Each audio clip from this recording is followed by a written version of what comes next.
अगर आप भी राठी के व्हाट्सएप ग्रुप में डाले जा रहे वीडियोस को देख के डेली एक ही बात सुन रहे हैं कि मोदी तो खराब है और हमें उसे हटाना है, तो रोबोट की तरह राठी की फीड की गई बातों में आके आप ब्रेन वॉश हो रहे हैं और आप वोट डालने वाले दिन सिर्फ वही करेंगे जो राठी आपको करने को कहेगा। अब ये तो और भी ज्यादा खतरनाक है, क्योंकि आपने अपना दिमाग तो लगाया ही नहीं और ब्रेन वॉश होके आपने अपना वोट दे दिया। वो अपनी सोच आप पे थोप रहा है। आपको लगेगा कि बटन तो आपने ही दबाई है, पर आपका ब्रेन तो राठी ने पहले से ही सेट कर दिया है कि बीजेपी के खिलाफ वोट डालना है। अब आप ही बताइए कि आपने अपने लोकतांत्रिक अधिकार का उपयोग कहां किया? वो हक तो राठी ने आपसे छीन लिया ब्रेन वॉश करके। अब जरा सोचिए, राठी चाहता है कि मोदी ना आए, उसके लिए उसने सारी ब्रेन वॉशिंग की, और अगर आप वैसा ही करके आए जैसा वो बोल रहा है, तो आप उसे भारत के चुनावों को कंट्रोल करने का पूरा पावर दे रहे हैं। अब जरा सोचिए कि एक जर्मनी में बैठा बंदा भारत के चुनावों की रूपरेखा लिख रहा है। इससे तो वो जब चाहे तब पॉलिटिकल पार्टियों को जर्मनी में बैठा ब्लैकमेल कर सकता है।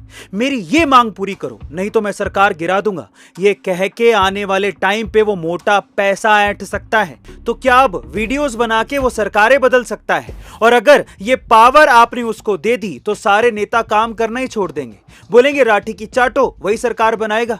क्या इस तरह से देश चलेगा?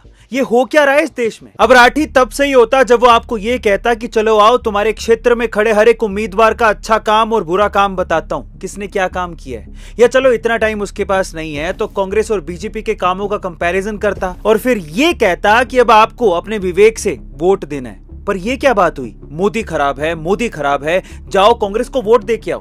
कांग्रेस कौन सी दूध की धुली है? उसकी तो वो खुद बुराई करते थकता नहीं था। मतलब उसका ये है कि जब उसका जी चाहेगा, उसे जो पसंद आएगा, तुम सब उसे ही वोट दोगे। इससे तो देश और ज्यादा गर्त में चला जाएगा। देश में इससे बुरी तानाशाही क्या होगी कि देश बर्बाद हो रहा है और वो तानाशाह मजे से अपनी जर्मन वाइफ के साथ एंजॉय कर रहा है। इससे तो हिंदू और मुस्लिम दोनों का नुकसान होगा। अब वो व्हाट्सएप ग्रुप बनाई क्यों रहा है? अपनी बात रखो और जाओ, पर वो आपको इकट्ठा कर रहा है और फिर वो पॉलिटिकल पार्टियों को डराएगा, पैसा दो नहीं तो सरकार गई।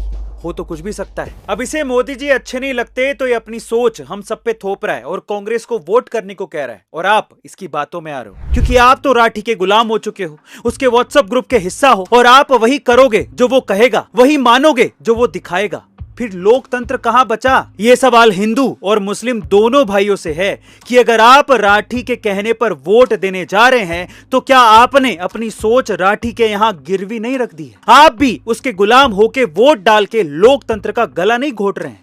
पर एक बात मैं यहां पर दावे के साथ कह सकता हूं, जिसको हिंदू हीरो समझ रहे हैं वो एक नंबर का फट्टू है, जो जर्मनी में रह के, जर्मनी में शादी करके वहां की डेमोक्रेसी बचा नहीं पा रहा। वहां इस्लामिक स्टेट बनने की मांग चल रही है, वो वहां आवाज तो उठा नहीं पा रहा और वो हिंदुस्तान में डेमोक्रेसी बचाने के लिए निकला है। वाह! सुनो ध्यान से राठी और कांग्रेस के सपोर्टरों, चाहे तुम कितना भी गाली निकाल लो या फिर कितना भी व्हाट्सएप पे ग्रुप बना के एजेंडा चला लो, आएगा वही जिसने 500 सालों बाद राम मंदिर का सपना साकार किया है। आएगा तो भगवान श्री राम का परम सेवक, हनुमान तुल्य नरेंद्र दामोदर दास मोदी ही।